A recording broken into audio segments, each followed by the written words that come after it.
could we have an area of low pressure this coming weekend in the Philippine Sea? Well, the answer to that is yes. Now, will it be a tropical depression, tropical storm, a typhoon?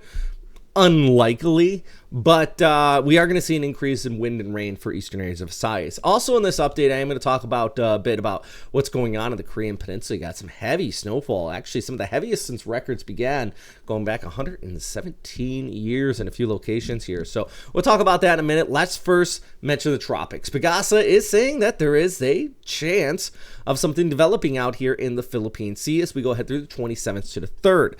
Now, I want to stress this does not mean a full-on typhoon. Let me talk about what's going on here. So basically, you have your high pressure ridge off towards north, the big cold air mass that is bringing that snowfall across Korea and into Japan, also is plunging down towards the south. And at the same time, you have your easterlies. Remember that area of convection I circled just right in here? Well, it's the collision of those air masses with that cold surge coming in from the north. You have the easterlies. It sets up what we call a shear line, a term that's always been there. It's been popularized a lot in the last few years because I think it really does indicate quite strongly. It's not a full-on cold front, but it is that interaction between these two air masses. And along that line, you could start to get not only rain or heavy rainfall, but even stronger thunderstorms, especially as we go ahead here.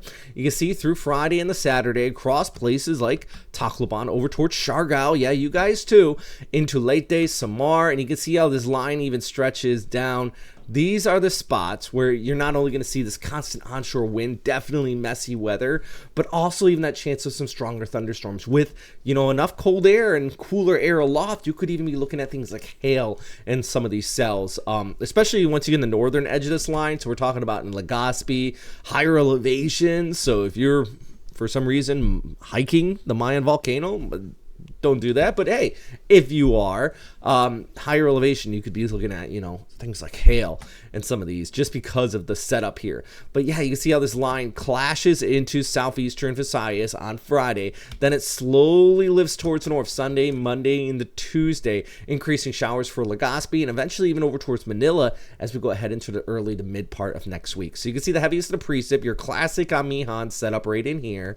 Then you have the easterlies trying to set up here. And then as we go ahead through the weekend, the collision of air masses right in there. See how that heavy precip continues to kick in for eastern areas of Visayas. So, you know what? I wouldn't be surprised if we start to see those heavy rainfall warnings. Signal force warnings, probably not so likely, unless this gets a full-on tropical depression, which, as I mentioned, Pagasa does have a warning graphic on it, so it's not completely out of the realm of possibilities.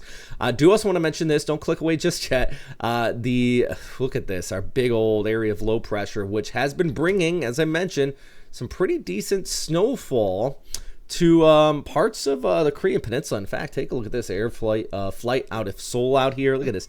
Some of the heaviest snows in 117 years since records began there. So pretty incredible sight. All these videos can be seen at our website and also on our Facebook page, Western Pacific Weather. If you're watching us on YouTube, you want to swing by and check out some of those images, because a lot of our viewers send us some incredible stuff in. I wish I could get it out to everybody, but yeah, you can see those videos out of the Korean Peninsula. And this all goes back to this deep area of low pressure. As I mentioned, this just cold air mass that's been bringing heavy snows to the parts of Japan, especially northern Japan, but also you're kind of getting a bit of a sea effect snow machine coming across the West Sea here, and that comes on shore, and of course Seoul extending all the way down to, you know, not so much Busan area, a little too warm there for you, but definitely the northern areas of the Korean Peninsula just getting all the heavy snowfall. You see here on Seoul, actually highs now into the single digits, but lows overnight still could see more snow. The lows drop to -2 to -4. Yikes. Look at the broader picture here. Yeah, so you have that flow that wraps around. This kind of gives you a nice idea of where the swells are and just a general wind pattern, because it really shows you where that shear line setup is too. You can see that line right through there. That is that collision of these two different air masses. All right, so let's get back to the flyover here for your Thursday. Looking at that forecast for Tacloban, yeah, increasing showers, southeastern areas of Visayas, northeastern Mindanao, but it really is going to pick up by Friday over towards Saturday. Palawan, still could look at some chance of rain, but I think it's less likely than the last few days. While Manila is still staying dry, same for Subic, extending that towards, the west coast are pretty dry as well.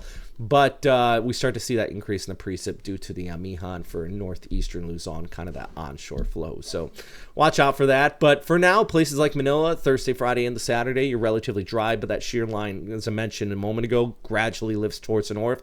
It will increase the showers for you. While Cebu, not so lucky, I shouldn't say not so lucky, just it's a little bit earlier in the time frame with that rain really picking up Friday, Saturday, and over towards Sunday.